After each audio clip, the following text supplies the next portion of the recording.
Bonjour à toutes et à tous, et ravi de vous retrouver. Alors pour inaugurer notre dictionnaire vidéo économique et financier, eh bien on ne va pas commencer par la lettre A, ça serait trop facile, on va commencer par la lettre D. D comme quoi? Bah oui, c'est vraiment d'actualité, D comme dette. Et oui, ça fait couler beaucoup d'encre d'ailleurs depuis des années, j'ai même consacré un livre, le dictionnaire terrifiant de la dette. À l'époque, on craignait qu'un jour la dette allait monter à 100% du PIB, on l'a fait, puis finalement ça n'a pas été si terrifiant que ça, bien au contraire. Et c'est là effectivement qu'est le danger, c'est que la dette augmente et finalement on ne s'en soucie pas. Alors est-ce que c'est justifié? On va voir ça évidemment comme d'habitude avec des graphiques, des explications et quelques chiffres. Pour commencer, un chiffre très simple. Est-ce que vous savez quel est le montant de la dette au niveau mondial aujourd'hui? Dette publique et dette privée. Alors tenez-vous bien, le chiffre fait assez peur. Et oui, regardez bien ce chiffre incroyable, un record historique. Attention, en 2019, avant le début de la pandémie évidemment, nous avions donc une dette mondiale de 255 000 milliards de dollars, ce qui représente à peu près 322% du PIB mondial. Bien sûr, c'est du jamais vu et surtout c'est inquiétant parce que on ne s'est pas endetté vis-à-vis des Martiens, on s'est endetté entre nous. Ce qui veut dire que si certains ne remboursent pas, ne serait-ce que les intérêts, eh bien c'est nous, collectivement, qui allons perdre forcément. Alors pour l'instant, on ne veut pas le regarder. Malheureusement, ça va encore empirer puisque en 2020, avec la récession mondiale, voire la dépression mondiale qui est en train de s'installer, nous allons avoir une dette mondiale qui va atteindre 350% effectivement du PIB. Alors, parmi cette dette, évidemment, il y a la dette des ménages, des entreprises, et puis surtout, il y a la dette des États. Et là aussi, on va se focaliser un petit peu sur ce qui se passe chez nous, en France, avec une dette publique historique. On a atteint les 100% du PIB il y a quelques années déjà, en 2017, après ça a rebaissé un petit peu, puis ça remonte aujourd'hui. Voilà. En fait, aujourd'hui, en 2019, on a un record de 2400 milliards d'euros de dette publique en France, à peu près 100% du PIB, un niveau qui sera vraiment encore dépassé en 2020, ça c'est inévitable. Et donc à partir de là, on peut se poser une question. Comment en est-on arrivé là? C'est vrai, en fait, cette dette, elle ne tombe pas du ciel. Bien non, cette dette, en fait, c'est tout simplement le cumul des déficits. Et soit, ça qu'on soit effectivement ménage, entreprise ou État, c'est la même chose. Si on a plus de dépenses que de recettes, ça fait donc un déficit. Et pour financer ce déficit, il faut augmenter sa dette. Donc, d'où vient la dette publique énorme que nous avons en France? Eh bien, c'est parce que depuis, vous voyez, 1974, en France, regardez le petit truc bleu ici, c'est le dernier excédent public qu'on a connu en France. Depuis, que des déficits, évidemment, souvent dramatiques, par exemple ici en 93, ou ici avec la crise de 2000-2009, et donc, dernièrement, là encore une fois, avant 2019. Donc, c'est ce cumul des déficits qui fait que la dette publique explose à la hausse. On le voit ici, vous voyez, c'est la courbe rouge. On se souvient de l'année 70, on avait encore une dette publique de 18% du PIB. Eh oui, ça fait rêver. On est maintenant donc sur des niveaux de 100% qui vont encore augmenter. Donc ça, effectivement, c'est un véritable danger. Alors, on a un club très sélect des pays où il y a plus de 100% du PIB de dette publique. Il y en a 15, on va dire 16 avec la France, qu'on était à 99% du PIB, mais on est quasiment également à 100%. Donc voilà, alors évidemment, on parle toujours du Japon. On donne un exemple le Japon où il y a 238% du PIB de dette publique. Là, évidemment, c'est en 2019. Alors bien sûr, on vous dit, vous voyez, donc 230%, 240%, on a de la marge en France. Oui, mais attention, au Japon, on a ce qu'on appelle une économie fermée, c'est-à-dire que 98% de la dette publique japonaise est détenue par des Japonais, alors que chez nous, par exemple en France, c'est 50% de cette dette publique qui est détenue par des étrangers.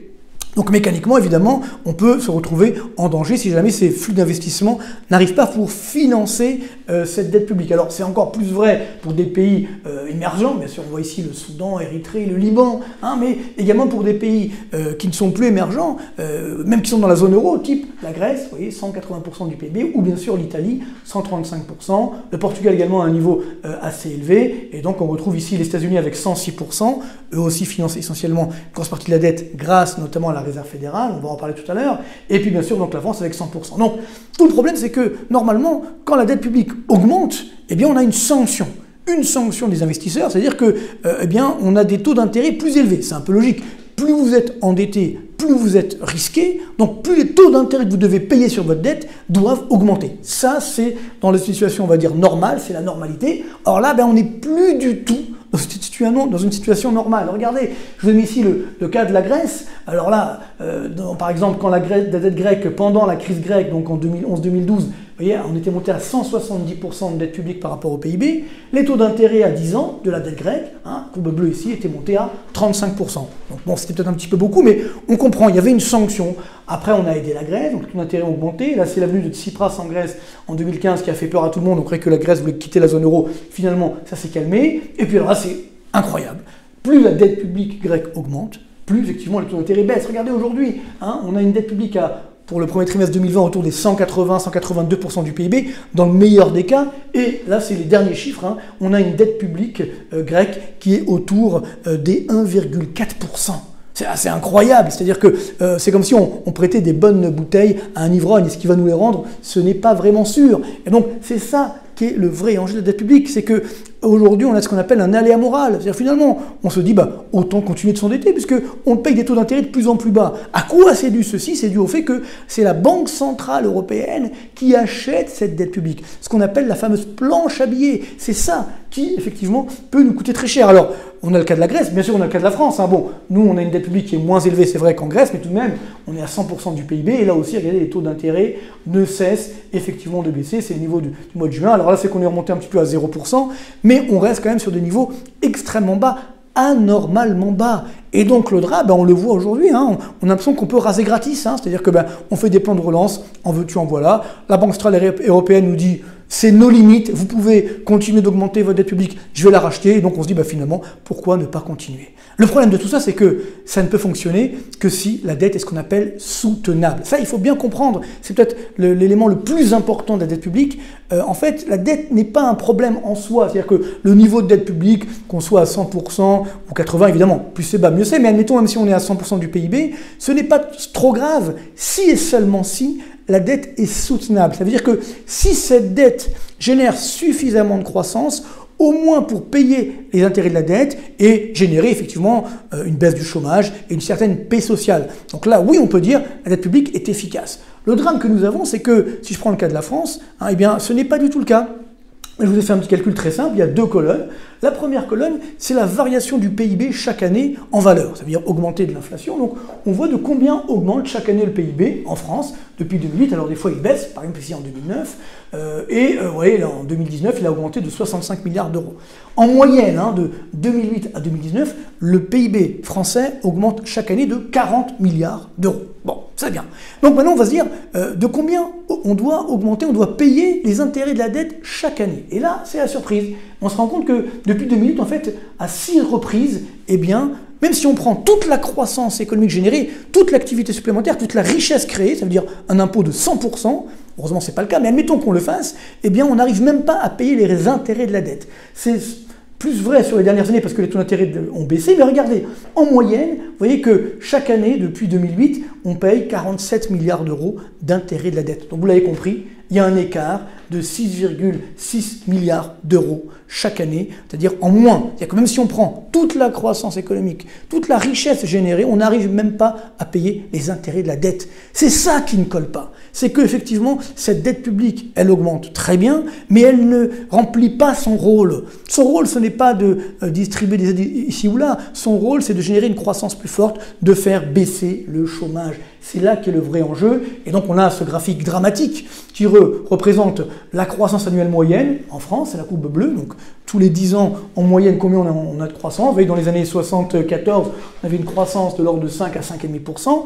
Et la courbe rouge, c'est la dette publique. Regardez, ça, c'est incroyable.